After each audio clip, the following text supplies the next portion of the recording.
This is Jim Nailon, liturgical guitarist.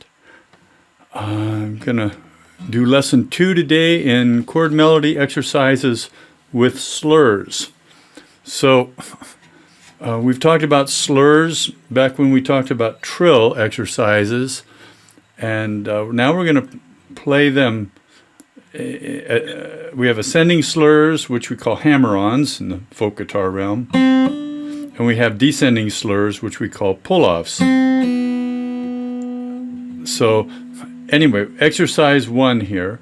We're playing over a C bass, and we're playing the same scale that we played in exercise 1 in beginning chord melody exercises. We're just adding some slurs here. So you should be familiar with this.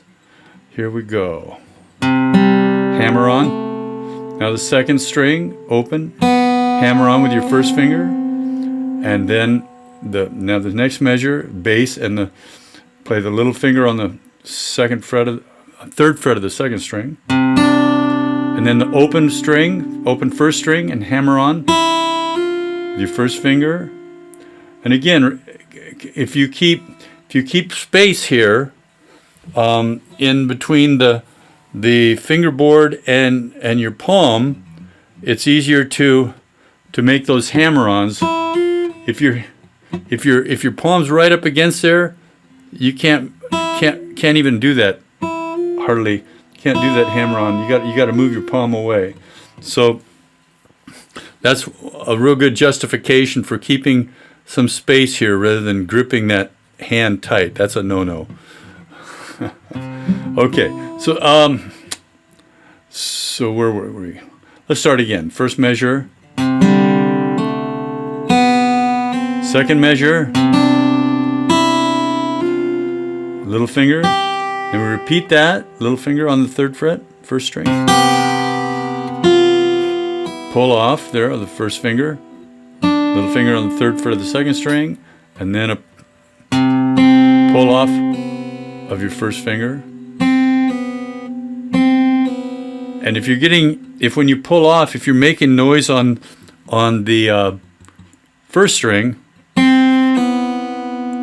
can hear that pitch in there. You can dampen that string with the third finger of your right hand. Just put that on there, and it won't sound. So let's see, where am I?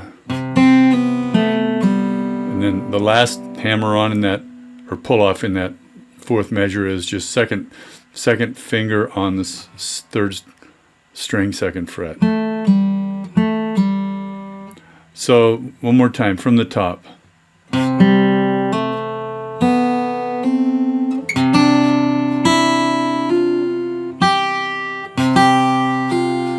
No, I'm a lousy reader.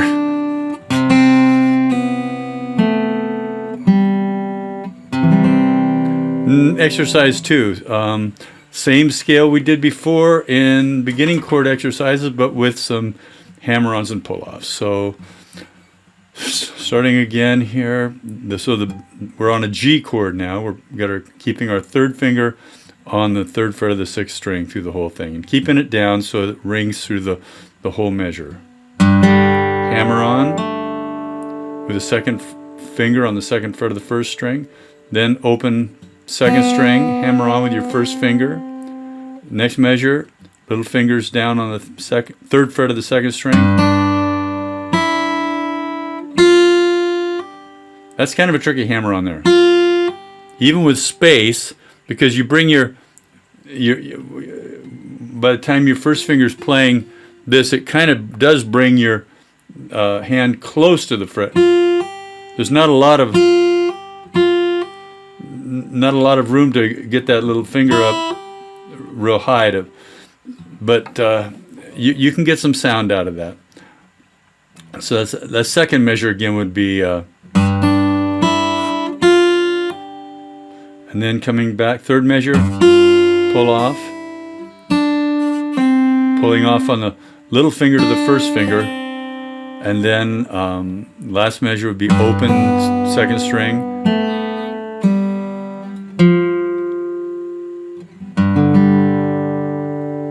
that would together should sound something like this.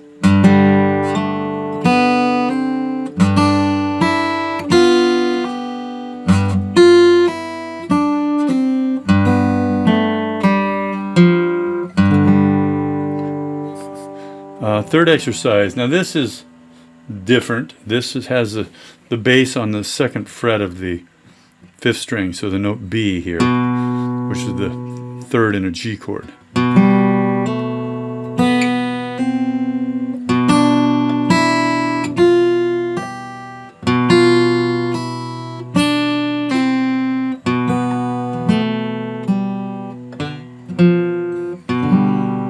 So it's got, by using your second finger now to hold the bass note down, it puts some of these other hammer-ons in with different fingers. So that's why I gave you this as your bass note.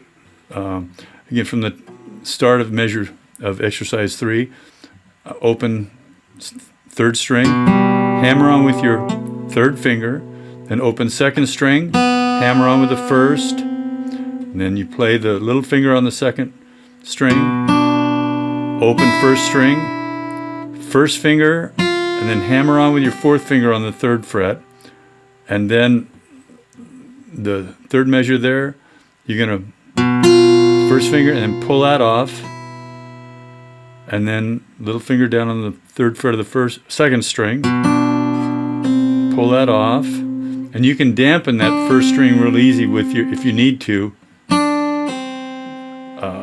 with your first finger, or just, you can see I slam my little finger into it right there, and then I'm just quiet as it lifts off. And then the last measure, open second string,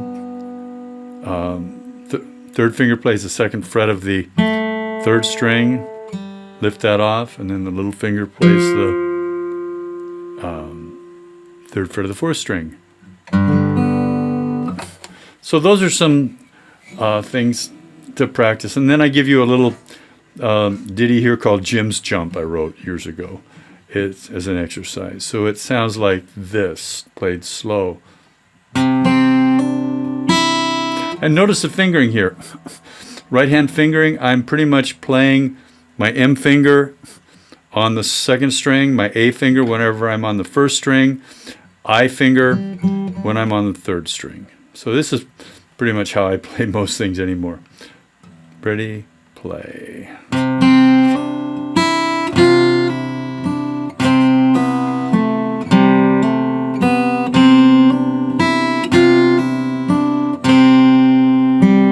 That's all over a C bass.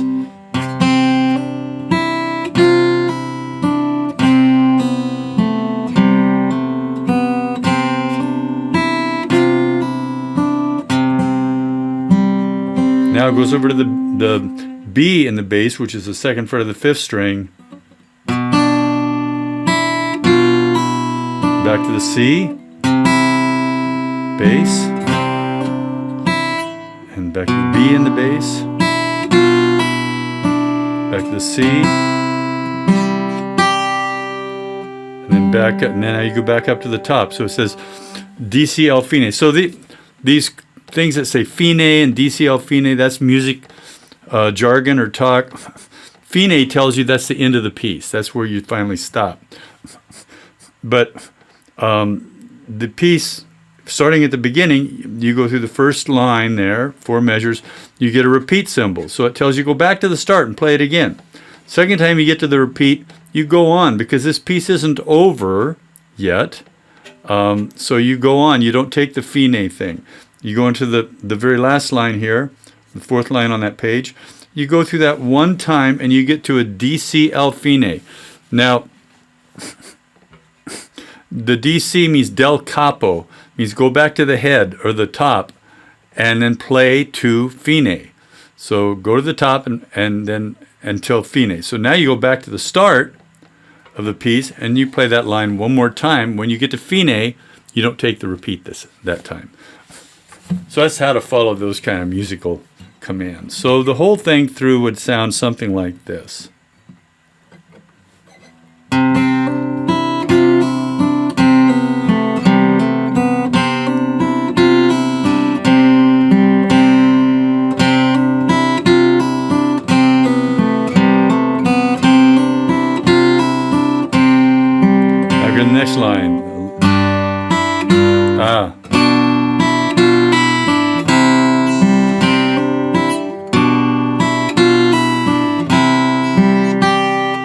go back up to the start.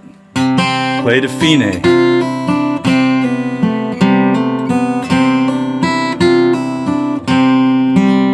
I guess I call it Jim's Jump because you can go pretty fast on this.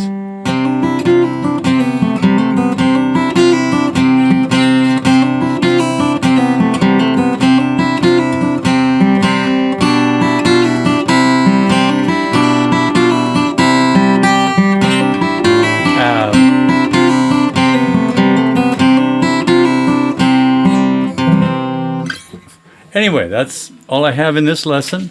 Next lesson, we're going to learn an easy, amazing grace. So I pray God blesses your playing, and I wish you peace.